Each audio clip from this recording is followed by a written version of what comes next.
The Wrong Fork by PoweredByTea. Princess Celestia was, unquestionably, the most elegant, regal, and graceful pony in all of Equestria. The very pinnacle of style, bearing, and propriety. That was what any pony who was any pony would tell you. Except... Rarity pondered, leaving the thought hanging as she waited for the servers to bring the hay course. The dressmaker was attending a great banquet in honor of the opening of the new Marefield Park General Hospital in Canterlot. Proceeds to be donated to sprucing up the new foal wings, of course. Princess Celestia herself had invited Twilight, probably as an excuse to see her student again, but the invitation had extended to Twilight's 6 close friends. Naturally, Rarity had accepted immediately. Occasions such as this were perfect for forming new contacts in Canterlot.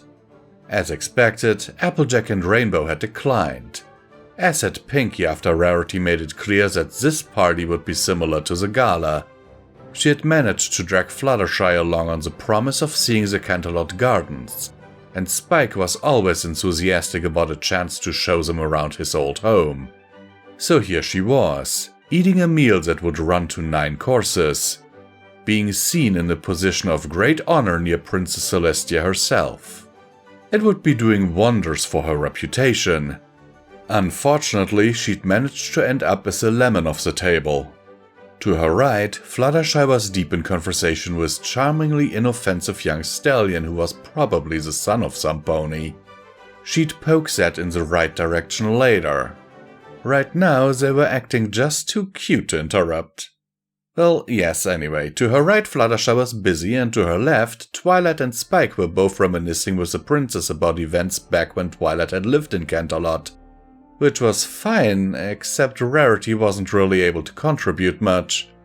So for the moment, she had been left with her own thoughts. So, Princess Celestia, the most graceful pony in all of Equestria. Except Rarity had been taking the opportunity to study the princess closely with her very practiced eye. And now she wasn't sure anymore. There were certain mistakes that tended to be made by pretenders that would give them away, even if they had made a study of proper etiquette. It wasn't enough, for example, to simply know which fork was which. One had to know instinctively. One mustn't pick up one's cutlery too hesitantly or too eagerly, as if one had something to prove. Rarity knew these tells. She was, after all, a pretender herself. So when Rarity had spied a slight, oh so slight, look of bemusement on the princess's face as she surveyed the bewildering array of culinary implements surrounding her starter, Rarity had begun to think. Indeed, a part of her mind had been quietly mulling the implications of her observation ever since. How old were the standards of table manners practiced in Canterlot and other cities? Actually, she could give the answer for Canterlot exactly. Just yesterday she'd been giving a panicky Twilight lessons from her copy of the book in question, The Pony's Guide to Perfect Gentility, which most later guides had been essentially cribbed from, had been published a mere 80 years ago.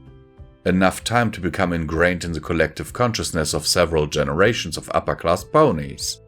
But how old was a princess? Now that wasn't exactly a proper question to be thinking about. But it was true that Mother talked about Celestia being the princess back when she had been a foal. And Celestia had occasionally appeared in various history lessons from her youth. So she'd gotten the vague idea that in some sense, Celestia had always been about. Only after the events of the last year's Summer Sun celebration had Rarity been made acutely aware that Princess Celestia was, at the very least, 1,000 years old. She predated the publishing of the Guide to Perfect Gentility 12 times over, give or take. The very bedrock of social propriety and customs that Rarity had spent her late fillyhood studying must seem like a passing fad to the princess. How many times had standards of manners and etiquette changed? Would Celestia really have bothered to study the minutiae? Wouldn't she have better things to do? Rarity shifted her attention back to the room again. 5 impeccably dressed unicorn servers were levitating the hay course towards the tables. As she watched them, an idea began to form. In a 9-course meal such as this one, it was expected that one should use particular forks for particular courses. It just so happens that the fork for the hay course and the fork for the floral course that would come after looked very similar. Confusing them was a mistake even practiced social climbers might make.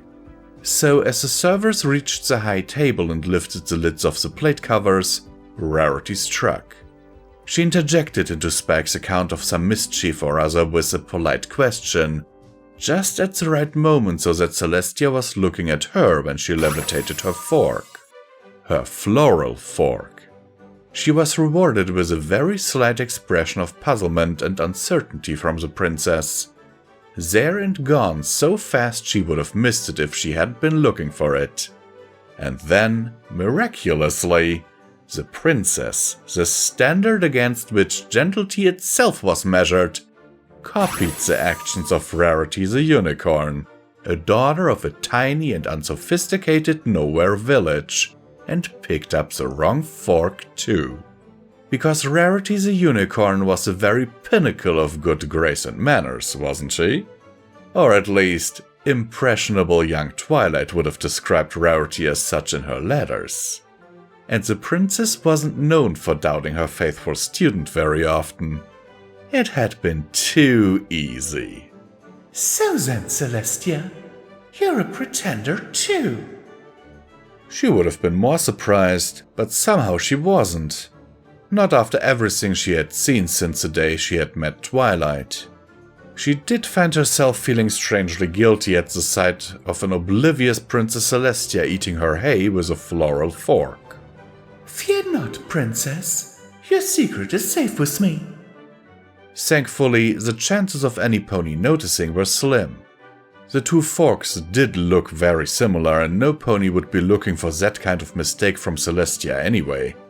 Rarity turned back to her own food and mulled over the meaning of what she had learned. If it even meant anything at all. She was, of course, stuck with a floral fork too. A fitting punishment then, for her minor act of betrayal. Though, all things considered, it did a perfectly adequate job on the hay. Hello and welcome back to Common Time with Visual Pony, where I will remind you that you can support PonyWolf Productions through the links down in the description below. Every dollar helps is needed and very much appreciated and helps to keep on the lights around here.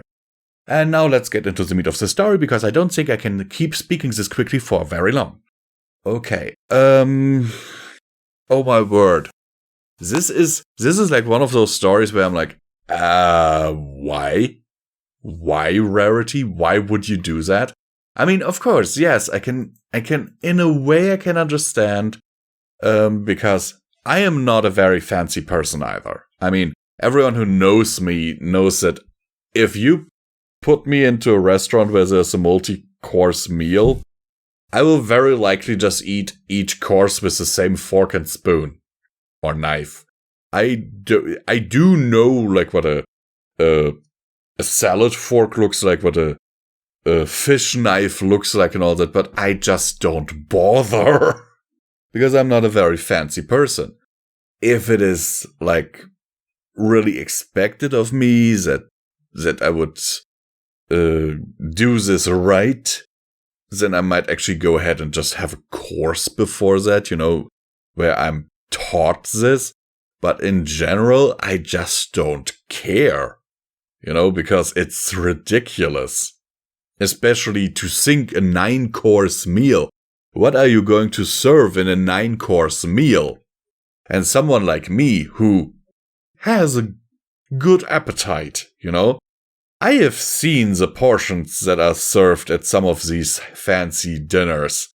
And believe me, very likely if I was at that 9-course dinner, I would go to McDonald's afterwards because I just wouldn't be, you know, sated.